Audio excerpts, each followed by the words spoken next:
Hello friends, welcome to Dict classes. मैं विपुल दीप सिंह आप सबका स्वागत करता हूं। और जैसा कि आपको इस लेक्चर से पहले वाटर ट्रीटमेंट का लेक्चर मिल चुका है, ठीक है, तो वो हमारा फिल्ट्रेशन तक का काम जो है वो कंप्लीट हो चुका है। हमारा क्लोरिनेशन बचा है, बस हम वो करके वाटर ट्रीटमेंट खत्म कर देंगे। ये लेक्चर आपको मिलने वाला है एयर पोल्यूशन का। देखो, एयर पोल्यूशन के ना 2 लेक्चर और बनेंगे मुश्किल से। इस लेक्चर के बाद में 1 बन जाए या मान लो 2 बन जाए 30-30 मिनट के, ठीक है, तो हमारा एयर पोल्यूशन भी खत्म है ऑलमोस्ट। तो एयर पोल्यूशन की सीरीज को हम अपडेट करेंगे अब। भैया अब मैंने आपको बताऊं, थोड़ा सा करते हैं हम हमेशा की तरह पहले का रिवीजन, लेकिन रिवीजन करने से पहले ना आज मैं आपको 4 लाइनें जरूर बोलना चाहूंगा। मुझे एक कमेंट दिया किसी व्यूअर ने, बोला कि सर आपने कंपटीशन बढ़ा दिया। कंपटीशन, देखो कंपटीशन वहीं का वहीं है। हर कंपटीशन एग्जाम के अंदर कभी भी आप देखना, एक कंपटीशन एग्जाम के अंदर फॉर्म भरे जाते हैं, कभी कभी तो लाख के अंदर भरे जाते हैं, कभी कभी करोड़ के अंदर भरे जाते हैं, लेकिन लास्ट कंपटीशन जो होता है ना वो थाउजेंड्स के अंदर होता है, और वो कुछ ही हजार बच्चे होते हैं जो पढ़ रहे होते हैं। आप ज्यादा से ज्यादा मान लो 5,000 लास्ट आप खींच खांच के। इस वैकेंसी के अंदर तो फॉर्म ही बहुत कम भरे हैं। यहाँ तो कितने, लगभग 6,000 से 7,000 के आसपास फॉर्म भरे हैं, और इनके अंदर भी आप ये मान लो लास्ट 1500 बच्चे हैं पढ़ने वाले जिनको पूरा सिलेबस कवर है, और कंपटीशन इन 1500 में से भी आप ये मान लो लास्ट 500 के अंदर है।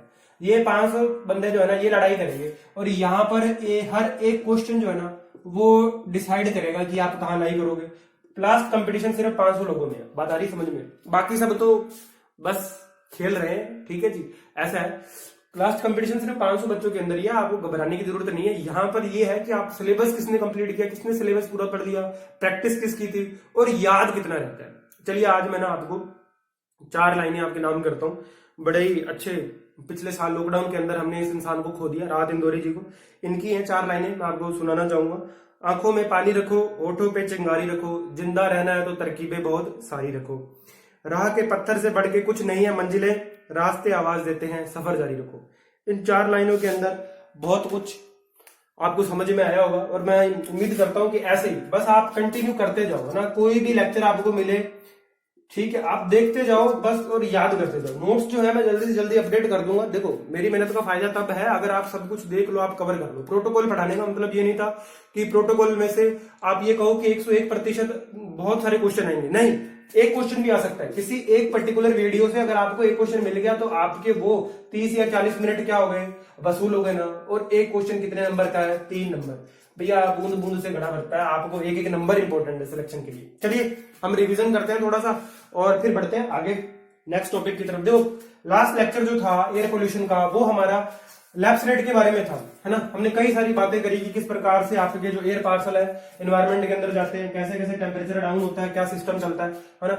एएलआर और ईएलआर को लेकर कई बार ना बहुत सारे डाउट भी आते हैं मन में। देखो ईएलआर जब भी लिखा जाता है ना इसका मतलब होता है एनवायरमेंटल लैप्स रेट, ये तो आप जानते हो। चलिए जी ठीक है, इन्वायरमेंटल लैप्स रेट से मतलब क्या है कि नेचुरली हम ये बात जानते हैं कि नेचुरली जब हाइट बढ़ती है, नेचुरली बोल रहा हूं मैं, जब हाइट बढ़ती है तो आपका टेम्परेचर क्या होता है? डाउन होता है, ठीक है। ये चीज तो है क्या, नेचुरली है, इसको एनवायरमेंट के अंदर अपने आप घटित हो रही है, हमने बोल दिया।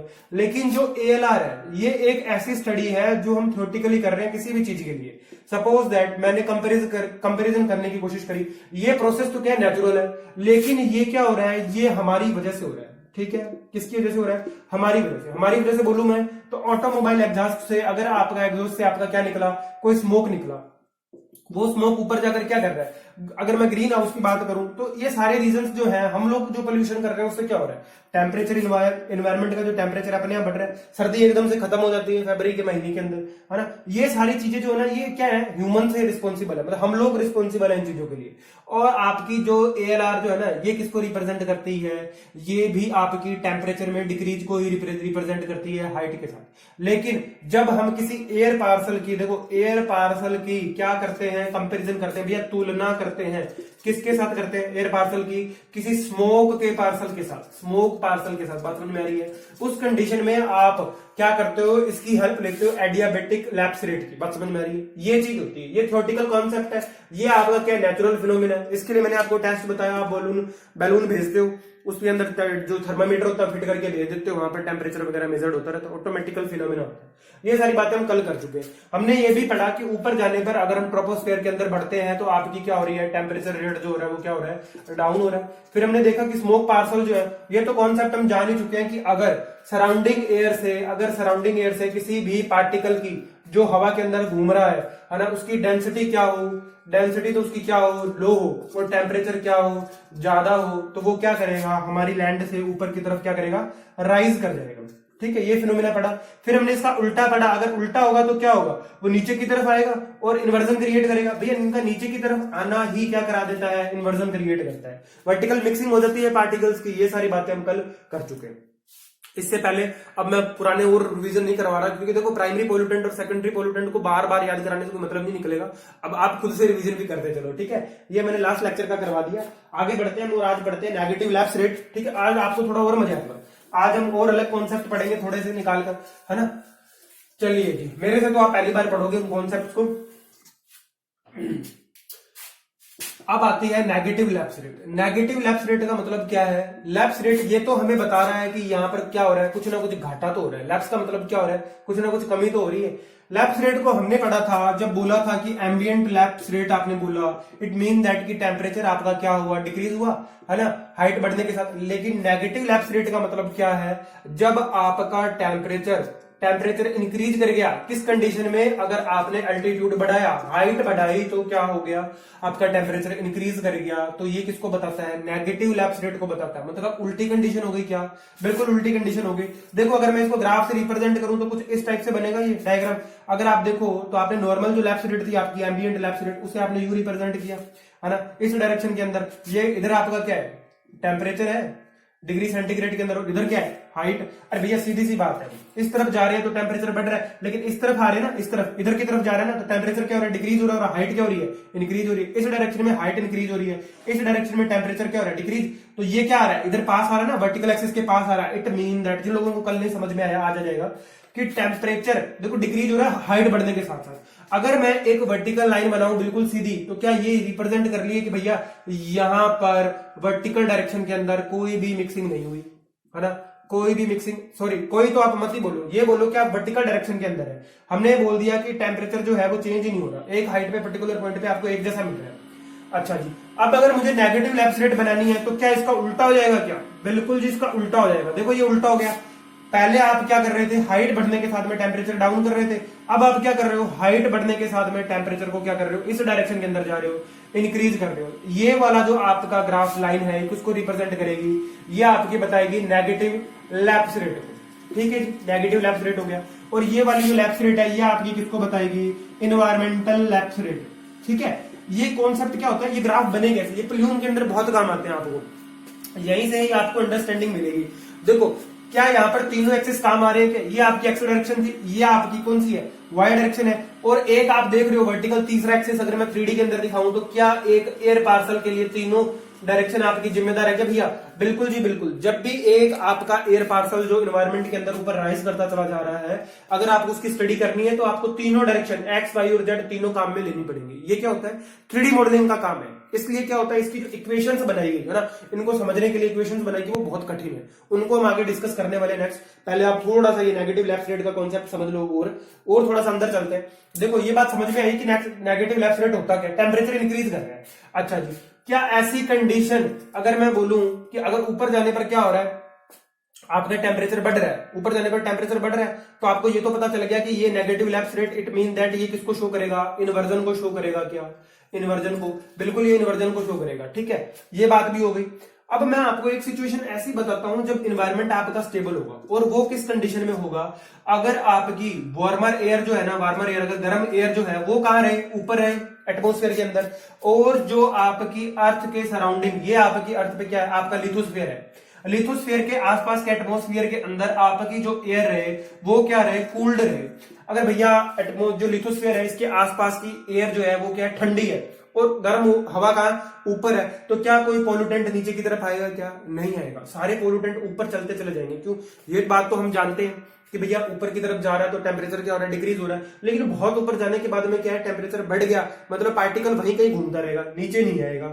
नीचे की हवा अगर ठंडी होगी, ऊपर की हवा अगर आपकी क्या होगी, गर्म होगी एटमोस्फेयर के अंदर, तो ये किसको बताएगा, स्टेबल एनवायरमेंट को बताएगा। ये मैंने इसलिए बताया, मैं एक छोटा सा कॉन्सेप्ट ही है, इसको अगर मैं यहाँ पर कंपेयर करने लगूं ना इन चीजों के साथ में, तो बहुत ही डिफिकल्ट हो जाता है समझना। लेकिन आपको स्टेबल एनवायरमेंट के केस में याद क्या रखना है, when warmer air lies above the cooled air. ठीक है, इतनी सी लाइन याद रखनी है। जब वार्मर एयर क्या होगी, कूल्ड एयर। और ये कूल्ड एयर कहां पर है, ये अपने लिथोस्फीयर मतलब धरातल के आसपास में है। क्या धरती के बिल्कुल आसपास में हवा कैसी रहे, ठंडी रहे। इसलिए बोलते हैं ना बारिश के मौसम में कि भैया ठंडी ठंडी हवा चल रही है। हाँ, ठंडी हवा हमें किसे समझना है, इन्वायरमेंटल इंजीनियर को उसे ऐसे समझना है कि उस कंडीशन के अंदर आपका इन्वायरमेंट कितना हो जाता है, साफ हो जाता है ना बारिश आने की वजह से।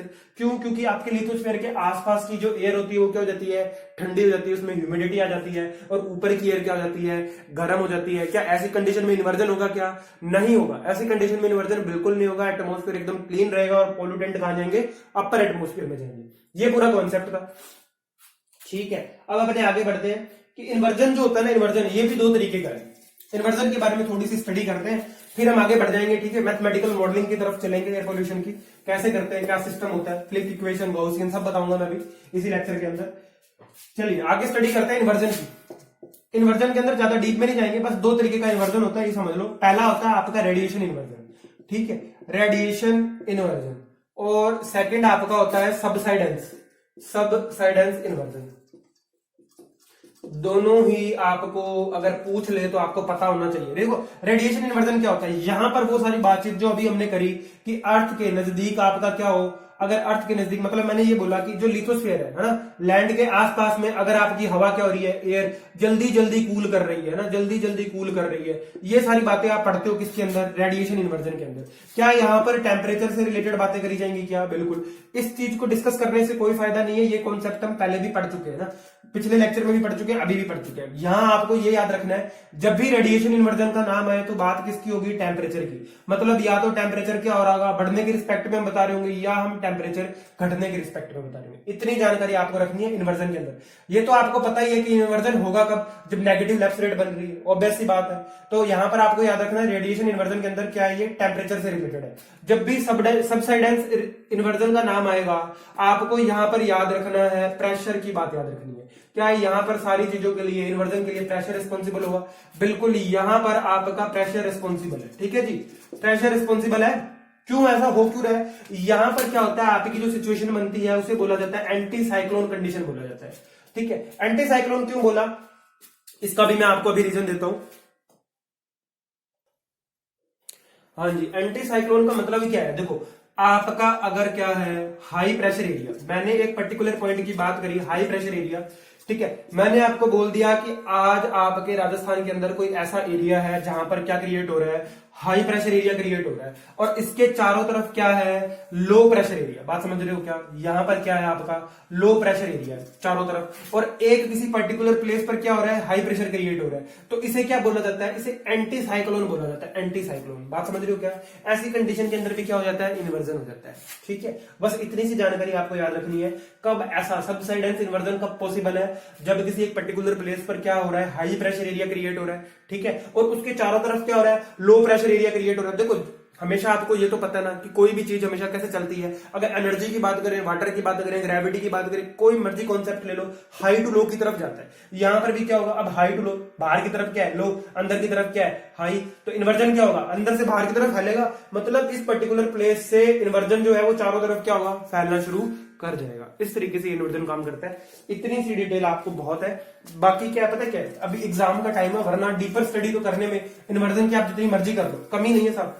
पढ़ने वाले के लिए अथाह पोथे भरे हुए पड़े हैं इस दुनिया के अंदर, जितनी मर्जी पोथियां पढ़ लो, कोई कमी नहीं है, ठीक है। लेकिन मैंने आपको बस एक बेसिक कॉन्सेप्ट दे दिया कि अगर आपसे पूछ रहे सबसाइडेंस इन्वर्जन क्या होता है तो आप बता दोगे कि एंटी साइक्लोनिक इन्वर्जन यहाँ पर क्रिएट होता है। प्रेशर की बात की जाएगी, अगर रेडिएशन इन्वर्जन की बात हो तो टेम्परेचर की बात करी जाएगी।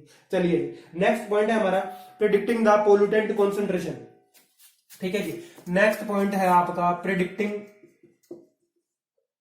द पोल्यूटेंट कॉन्सेंट्रेशन, ठीक है। पोल्यूटेंट कंसंट्रेशन जो है ना, इसको हम क्या करेंगे, प्रेडिक्ट करने की कोशिश करेंगे। प्रेडिक्ट किया जाएगा भैया, एक्चुअल तो आप कैसे कैलकुलेट करोगे।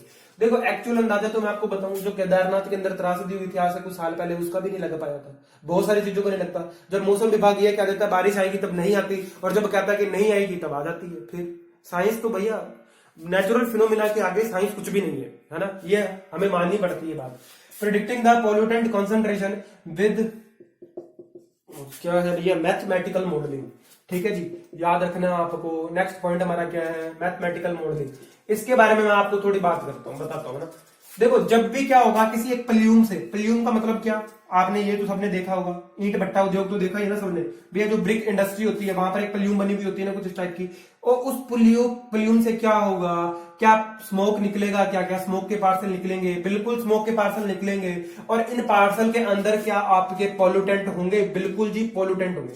अब एक पॉल्यूटेंट जब इस प्ल्यूम से बाहर निकला वो किस डायरेक्शन के अंदर जाएगा, ठीक है, और कितनी हाइट लेगा, ये चीज डिपेंड करती है भैया टेम्परेचर पर। पहली बात तो आप ये जान लो, टेम्परेचर पर भी करेगी। दूसरी बात, क्या ये विंड पे डिपेंड करेगी, बिल्कुल करेगी। और क्या ये प्रेशर पे डिपेंड करेगी। तीनों चीजों के ऊपर ये डिपेंड करेगा कि आपका जो पोल्यूटेंट है वो किधर जाएगा, है ना। अगर मैं इन तीनों को मिटा दूं और आपसे ये कहूं कि क्या यहाँ पर एक्स वाई और जेड तीनों डायरेक्शन की मेरे को जरूरत पड़ेगी क्या, एक पर्टिकुलर पॉइंट पे एक पर्टिकुलर पोल्यूटेंट की अगर मैं बात करूं, मैं उसे बताना चाहूं कि आप इसकी मेरे को पोजीशन बता दो, है ना। आज मेरे को आप राजस्थान के किसी शहर, सपोज दैट करौली डिस्ट्रिक्ट के अंदर मेरे को बता दो जो पोल्यूटेंट निकल रहे हैं उनकी कॉन्सेंट्रेशन कितनी है, तो आपको भैया एक्स वाई और जेड तीनों डायरेक्शन की जरूरत पड़ेगी। और इसे मैथमेटिकल जो मॉडलिंग है ना आपकी, उससे किया जाता है। अब होता क्या है, जब आपकी कोई भी 3D इक्वेशन होती है, अगर मैं बात करूं पार्शियल डेरिवेटिव की, अगर आप इंजीनियरिंग वाले हैं तो बहुत अच्छी बात है, नहीं है तो भी कोई दिक्कत नहीं है, अभी मैं समझाता हूं। देखो अगर मैं बात करूं पार्शियल डेरिवेटिव की, तो आपने एक चीज देखी होगी, जब भी डेल की फॉर्म के अंदर किसी भी इक्वेशन को रिप्रेजेंट किया जाता है, सपोज दैट किसी भी फैक्टर को मैंने यहां पे लिया, टेम्परेचर को ले लो जी, del t upon del x plus del t upon del y plus del t upon del z. इसके अंदर भी मैं, और लो यहां पर मैं एक कांस्टेंट लगा दिया के वाई के जेड। क्या होता है, इक्वेशन ऐसे लगता है, फिर आपको लगेगा कि सर ने गलत लिख दी है ना। देखो मान लो कोई ऐसी इक्वेशन मैंने लिख दी आपके सामने पार्शियल डेरिवेटिव वाली। अब ऐसी इक्वेशन के अंदर होता क्या है, जो आपका ये जो टर्म है ना, ये जो टर्म आप क्या कर रहे हो, रिप्रेजेंट कर रहे हो del t upon del x, और ये के एक्स के वाई के जेड, इनका मैथमेटिकल सोल्यूशन अगर हम करने बैठ जाए तो बहुत कठिन पड़ता है, ठीक है, कठिन पड़ता है। इसलिए इनको क्या किया जाता है, आप कंप्यूटर की हेल्प से करते हो ना, सॉफ्टवेयर बना लिए गए हैं आजकल तो, बहुत सारी चीजें आ गई है। मैथमेटिकल मॉडलिंग है पूरी की पूरी, ये पूरी इक्वेशंस को लगाकर आपको कॉन्सेंट्रेशन बता दी जाती है। आपको पेन और कॉपी लेके नहीं बैठना पड़ता, इसलिए मैं बता रहा हूं। ये टॉपिक अब हम आगे डिस्कस करने जा रहे हैं। चलिए सबसे पहले तो बात करते हैं कि आपका जो 3 डायरेक्शन के अंदर ये वाला कॉन्सेप्ट है ना, मतलब तीनों डायरेक्शन के अंदर एक्स वाई और जेड के अंदर पढ़ने वाला, ये आपको इक्वेशन मिली थी फ्लिक है, मैं देख लेता हूं एक बार ना, मेरे हिसाब से फ्लिक होना चाहिए, फ्लिक इक्वेशंस होती हैं ये। फ्लिक ने दिया था ये कॉन्सेप्ट, और उसने बताया था कि के एक्स के वाई और के जेड 3 कॉन्स्टेंट आपको काम में लेने पड़ेंगे, और तीनों लोजी एक्स वाई और जेड तीनों डायरेक्शन के अंदर। इसलिए ये क्या होता है, सबसे पहले अगर आपको पूछे कि किसने करी मैथमेटिकल मॉडलिंग, तो उससे तो हमें कोई मतलब नहीं है किसने करी किसने नहीं करी, लेकिन तीनों डायरेक्शन के अंदर पोल्यूटेंट की कॉन्सेंट्रेशन को फाइंड आउट करने के लिए इक्वेशन और कॉन्सेप्ट किसने दिया था, ये फ्लिक भैया ने दिया था। उसके बाद में आया था आपका गाउसियन डिस्ट्रीब्यूशन, पहले नहीं आया था, पहले इस बंदे ने काम किया था, फिर गाउसियन डिस्ट्रीब्यूशन आया था, ठीक है जी।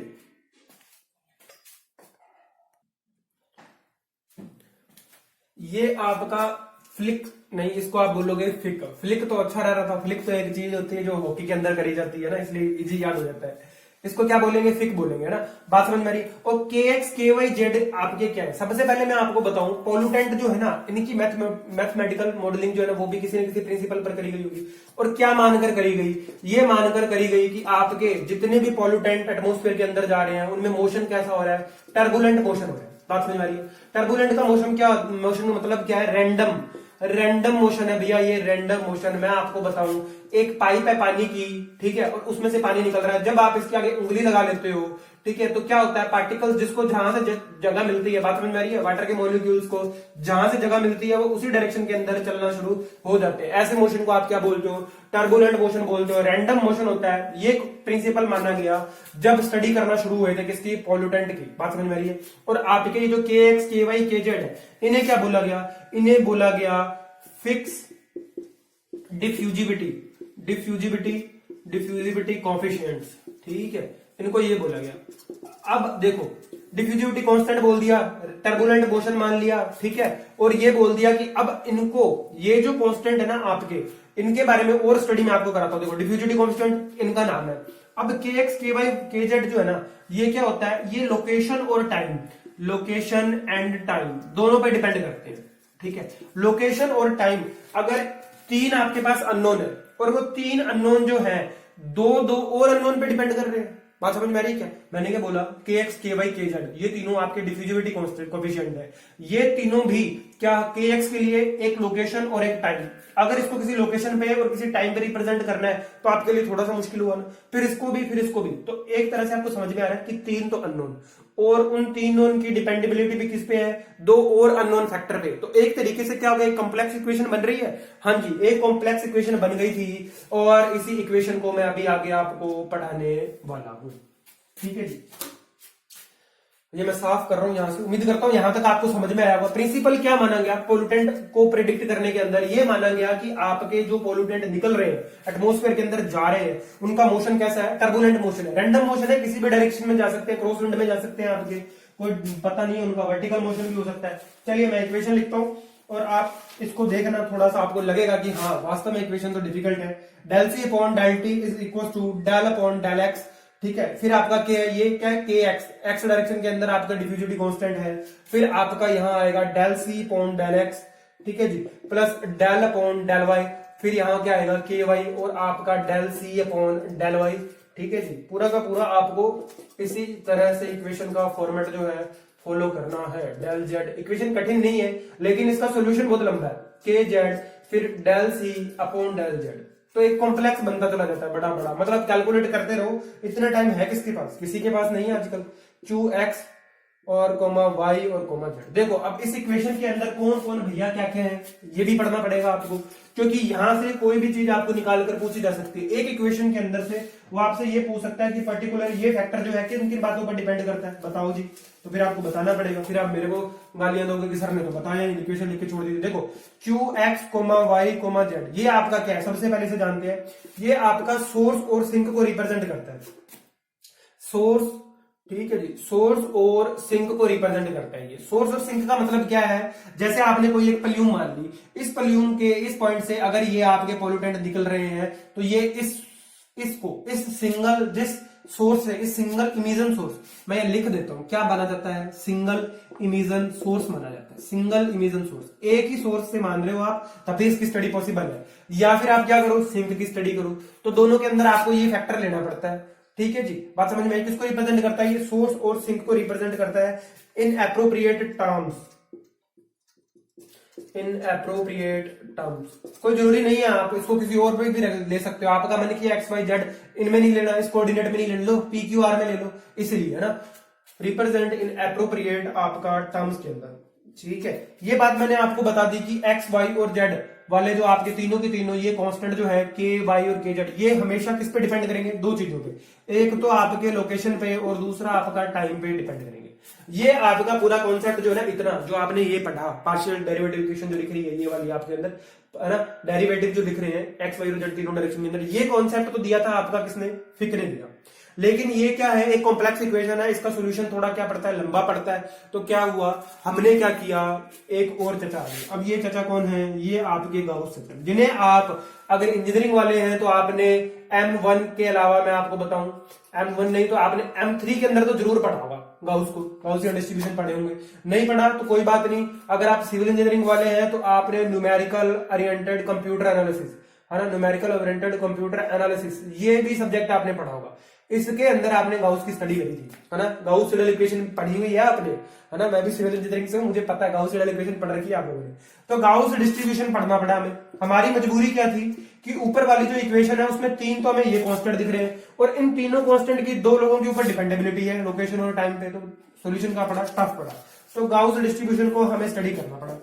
अब गाउस डिस्ट्रीब्यूशन जो है ये क्या मानता है, ये मानता है कि एक आपका सिंगल सोर्स है जो इमिट कर रहा है पोल्यूटेंट को, और ये कंटिन्यूअस है, ऐसा नहीं है कि बंद हो गया बीच में, है ना, एक बार चला फिर बंद हो गया, नहीं, ये कंटिन्यूअस सोर्स है, ये मानकर स्टडी की जा रही है। और इसने भी क्या माना कि टर्बुलेंट मोशन हो रहा है आपका, पोल्यूटेंट जो है टर्बुलेंट मूवमेंट कर रहे हैं, ठीक है, रैंडम मोशन कर रहे हैं। तो इन्होंने अपनी एक इक्वेशन दी, जरा देखते हैं उस इक्वेशन को भी कि ये क्या कहते हैं।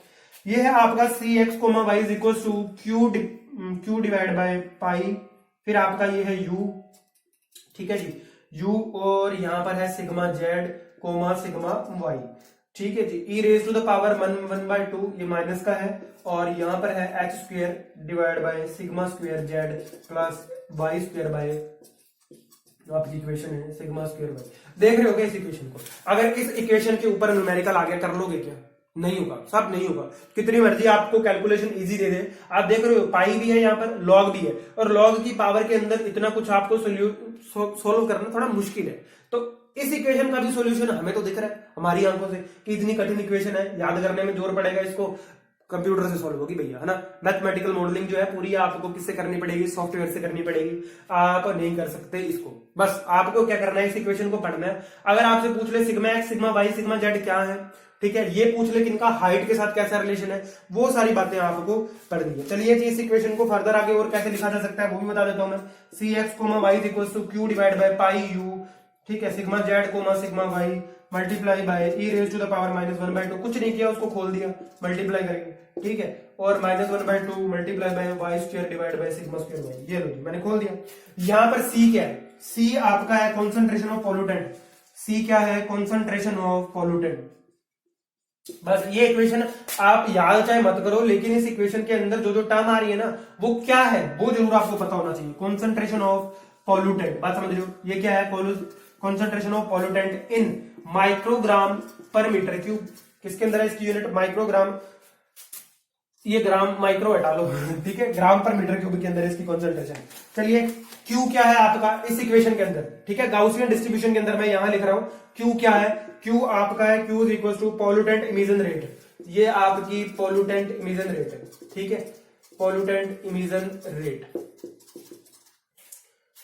और किस में दी जाएगी, ये ग्राम पर सेकंड में दी जाएगी। चलिए आगे बढ़ते हैं, और u आपका क्या है, मीन वेलोसिटी है, u इज इक्वल टू क्या है आपका, मीन वेलोसिटी, ठीक है। ये तीनों फैक्टर आपको याद रखने पड़ेंगे, गाउस के अंदर आए हुए हैं। q क्या है, q आपका मैंने आपको ऊपर बताया पॉल्यूटेंट इमिशन रेट ग्राम पर सेकंड के अंदर, c आपकी क्या है, कॉन्सेंट्रेशन ऑफ द पॉल्यूटेंट ग्राम पर मीटर क्यूब के अंदर, और आपकी u क्या है, मीन वेलोसिटी है मीटर पर सेकंड के अंदर, ये भी आपको याद रखना है, मीटर पर सेकंड के अंदर। अच्छा जी, चलिए मैं ऊपर से फिक इक्वेशन जो है वो साफ कर रहा हूं थोड़ी सी, ठीक है, ताकि हम गाउस की स्टडी पूरी कर पाए। फिक इक्वेशन मेरे को लगता है कि आपको पूरी तरह से समझ में आ गया होगा क्या क्या सिस्टम था उसके अंदर। देखो पढ़ना तो जरूरी है, पढ़ना तो पड़ेगा इस इक्वेशन को, क्योंकि पिछली बार क्वेश्चन आया हुआ है तो छोड़ नहीं सकते इस टॉपिक को, है ना। देखो एक्स एंड वाई, अब एक्स एंड वाई किसको रिप्रेजेंट करते हैं, ये आपके बता रहे हैं डाउन विंड एंड आपकी cross wind, downwind and cross wind horizontal distances. बात समझ में आ रही है कि आपको, अभी बताता हूं मैं आपको कि ये क्रॉस विंड और डाउनविंड है क्या, क्या सिस्टम के रिस्पेक्टिवली इन मीटर के अंदर, ठीक है जी। आगे बढ़ते हैं, सिग्मा वाई क्या, सिग्मा वाई आपका है प्लूम स्टैंडर्ड एविएशन, प्लूम का स्टैंडर्ड एविएशन, ठीक है जी। स्टैंडर्ड एविएशन के बारे में तो जानते हो ना, सिग्मा, अरे भैया वो वाला फॉर्मूला आपका याद आया, x माइनस एक्स बार का होल स्क्वायर डिवाइड बाय, है ना, मीन वाला। चलिए इससे तो आप कभी ना कभी गुजरे ही होंगे, चाहे इंजीनियरिंग वाले हो चाहे नहीं हो। डेविएशन इन क्रॉस विंड, ठीक है जी, ये आपका क्रॉस विंड डायरेक्शन के अंदर प्लूम का स्टैंडर्ड एविएशन है। और आपका सिग्मा जेड, इसके बारे में भी पढ़ते हैं, ये भी आपका प्लूम का क्या है, स्टैंडर्ड एविएशन, सेम ही स्टैंडर्ड एविएशन है, और ये आपका किसमें है, वर्टिकल डायरेक्शन में, वो क्रॉसविंड डायरेक्शन में है, और ये आपका किसमें है, वर्टिकल डायरेक्शन के अंदर। सारे फैक्टर्स आपको गाउस के याद करने हैं, इनको आप रट्टा मार लो, नहीं मारा जाता तो याद कर लो। सिग्मा तो भैया हमेशा स्टैंडर्ड एविएशन को रिप्रेजेंट करता है। सिग्मा वाई, देखो सिग्मा वाई, अब आपको ये तो पता है कि एक्स वाई और जेड तीन एक्सिस होते हैं, ये एक्स था, ये आपका वाई है, ये आपका एक्स है, और ये आपका जेड है। यहां पर देखो वाई जो है वो किसको रिप्रेजेंट कर रहा है, क्रॉस विंड को। मैंने कहा हवा यूं चल रही है, आपको ये पता है कि हवा का फ्लो यूं है, लेकिन अगर पोल्यूटेंट उसके अपोजिट जा रहा है ना, तो ये क्या है, किसको रिप्रेजेंट कर रहा है, क्रॉस विंड। क्रॉस विंड का मतलब है, अगर ये देखो क्रॉस विंड जो है ना आपकी वर्टिकल और हॉरिजॉन्टल दोनों डायरेक्शन के अंदर पॉसिबल है, मतलब प्ल्यूम से जो धुएं निकल रहे हैं वो रिप्रेजेंट करेंगे आपके किसको, क्रॉस विंड डायरेक्शन को, जो प्ल्यूट की क्या होगी, आपकी डायरेक्शन होगी। अगर मैं बात करूं इसकी सिग्मा जेड की, तो सिग्मा जेड देखो आपको तीसरा एक्सिस जो होता है आपका प्ल्यूम का, वो अगर पॉल्यूटेंट की डायरेक्शन कैलकुलेट करने बैठे तो ये क्या है, वर्टिकल डायरेक्शन के अंदर आपका क्या है भैया, ये आपका स्टैंडर्ड एविएशन है प्लूम का। याद करना पड़ेगा, कोई रास्ता नहीं है, कोई इलाज नहीं है, ठीक है जी, कोई इलाज नहीं है इसका। जितने भी हैं आपको यू क्या है, मीन वेलोसिटी है, क्यू क्या है, सब याद करना पड़ेगा, ठीक है, बस याद ही करना है सिर्फ, और इससे ज्यादा इसके ऊपर न्यूमेरिकल नहीं आएगा। और न्यूमेरिकल अगर पूछा जाता, पॉसिबल होता, तो मैं आपको जरूर सॉल्व करवाता, इसका न्यूमेरिकल तो पक्का सॉल्व करवाता, लेकिन इसका न्यूमेरिकल अगर आता है ना, किसी से नहीं होगा, किसी से नहीं होगा। इवन हम तैयारी कराने वाले लोग भी अगर पेपर देने चले जाए ना, तो हम भी नहीं कर सकते, ठीक है, मैं आपको साफ साफ बोल रहा हूं, हम भी नहीं कर पाएंगे न्यूमेरिकल तो। क्योंकि इसके अंदर देखो कि हो क्या रहा है, डिफिकल्ट है, सोल्यूशन डिफिकल्ट है, टाइम खपेगा। अगर कैलकुलेशन थोड़ी सी कठिन आ गई तो फिर तो और ज्यादा टाइम खपेगा। बात समझ रहे हो? चलिए आगे बढ़ते हैं। और यहां पर एक फैक्टर रह गया आपका एच, और एच आपका क्या है, effective height of stack, effective height of stack. ठीक है जी, ये भी हमने जान लिया।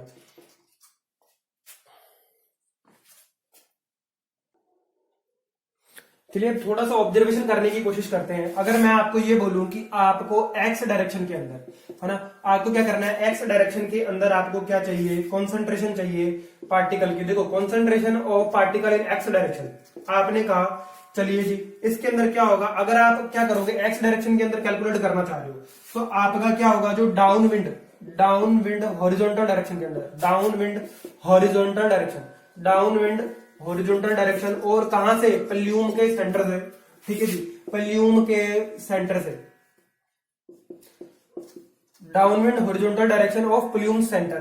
पल्यूम के सेंटर में आप क्या स्टडी करने की कोशिश कर रहे हो, एक्स डायरेक्शन के अंदर। मैंने आपको बोला ये आपके 3 एक्सिस थे ना, आप इसको ले लो, इस डायरेक्शन को पकड़ लो। एक्स डायरेक्शन के अंदर आपने काम स्टडी करना चाहते हैं कंसंट्रेशन की, तो इस कंडीशन में क्या होगा, आपका डाउनवर्ड हॉरिजॉन्टल डायरेक्शन के अंदर आपको क्या करनी पड़ेगी, स्टडी करनी पड़ेगी। और आप किस चीज को स्टडी करने की कोशिश कर रहे हो, प्रैक्टिकली देखोगे तो ये पल्यूम है, इस पल्यूम के आप बिल्कुल सेंटर में डाउनवर्ड डायरेक्शन में और हॉरिजॉन्टल यूं स्टडी करना चाहते हो। ये तो वही पल्यूम के अंदर। और अगर मैं बात करूं पल्यूम के बाहर, तो ये लो जी डाउनवर्ड डायरेक्शन, और ये आपका हॉरिजॉन्टल, और यहां सेंटर, बिल्कुल आप इस पॉइंट पे स्टडी कर रहे हो, इस पॉइंट पे। ठीक है जी, तो इस कंडीशन के अंदर होता क्या है, नेचुरली प्लूम के सेंटर से अगर मैं वाई की बात करूं तो वाई की जितनी भी वैल्यू आपकी वाई डायरेक्शन की वो क्या हो जाएगी, 0 हो जाएगी जब आप ये स्टडी कर रहे हो। तो इस कंडीशन के अंदर आपकी जो इक्वेशन है वो कैसे चेंज हो जाएगी, वो मैं आपको बताता हूं।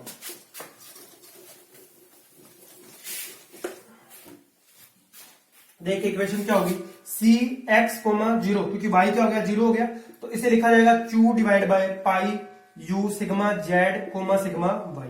अब e raise to the power आप क्या लिखोगे, -1/2 और multiply by h square by sigma square z. सिर्फ आपका जेड डायरेक्शन वाला बच गया, वाई डायरेक्शन वाला जो फैक्टर्स के साथ आगे लिखते थे वो क्या हो गया, 0।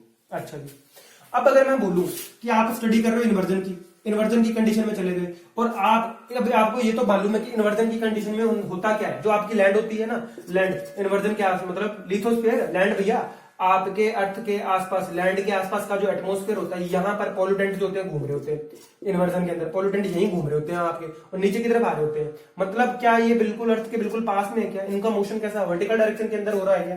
तो इस कंडीशन के अंदर क्या होता है, आपकी जो स्टैक की हाइट होती है, मुझे एक बात बताओ, जब आप स्टडी कर रहे हो बिल्कुल लैंड के बिल्कुल पास में कि भैया हमारी हाइट के बराबर ही आ गया, तो क्या अब आपकी स्टैक की जो हाइट h थी ये कोई मायने रखती है क्या, बिल्कुल नहीं रखती। अगर आप इन्वर्जन की कंडीशन में स्टडी करते हो और लैंड के बिल्कुल पास में स्टडी करते हो, तो आपकी जो h है इसकी वैल्यू कितनी हो जाएगी, 0 के अंदर मैं h की वैल्यू 0 पुट कर दूं, इसे मैं 0 पुट कर दूं, क्या इक्वेशन और सिंपल हो जाएगी क्या, बिल्कुल सी एक्स आपका लिखा जाएगा comma 0 is equal to Q divide by pi u और आपके sigma z and sigma y, ये हो जाएगी। क्या ये अब सिंप्लीफाइड इक्वेशन हो गई क्या इस इक्वेशन पे आपको न्यूमेरिकल पूछ सकता है क्या, हाँ जी यहां पर पूछ सकता है। अगर आपको इन्वर्जन की कंडीशन के लिए स्टडी करवाए, मैं इसका सवाल कराऊंगा, अगर टाइम मिला मेरे को तो नेक्स्ट लेक्चर के अंदर अपन जरूर इसका क्वेश्चन करेंगे इन्वर्जन की कंडीशन का। हो क्या रहा है, मैंने क्या बोला, बिल्कुल इन्वर्जन की कंडीशन है, लैंड के बिल्कुल पास में आपसे बोल रहा है कि भैया यहां पर स्टडी करो आप। इस कंडीशन के अंदर इन्वर्जन में क्या होता है, आपकी स्टैक की हाइट जो है वो क्या ली जाएगी,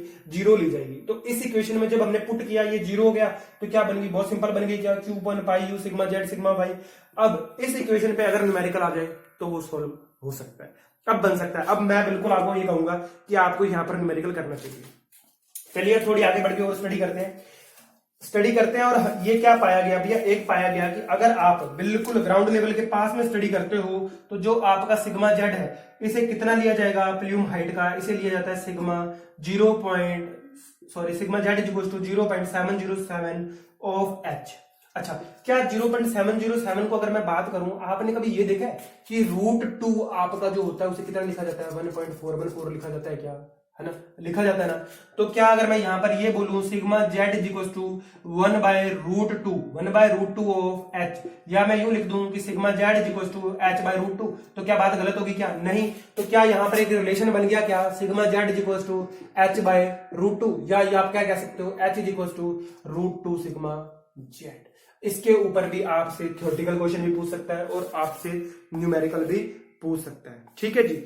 और यहां पर एक और चीज आती है, और वो क्या है, देखो थोड़ा सा और देखो, ये तो मैंने आपको बताया कि इस कंडीशन के अंदर आपका एच और सिग्मा जेड के बीच में क्या रिलेशन है, ये माना जाता है जनरली इन्वर्जन की कंडीशन के अंदर, ठीक है। Sigma z equal to 0.707 h आपको याद रखना है, स्टार मार्क करना है, ठीक है। और आगे बढ़े हम थोड़ा सा, उस कंडीशन के अंदर मैंने आपको बताया, क्या बताया कि sigma z upon sigma y ये आपका क्या रहेगा, कांस्टेंट रहेगा।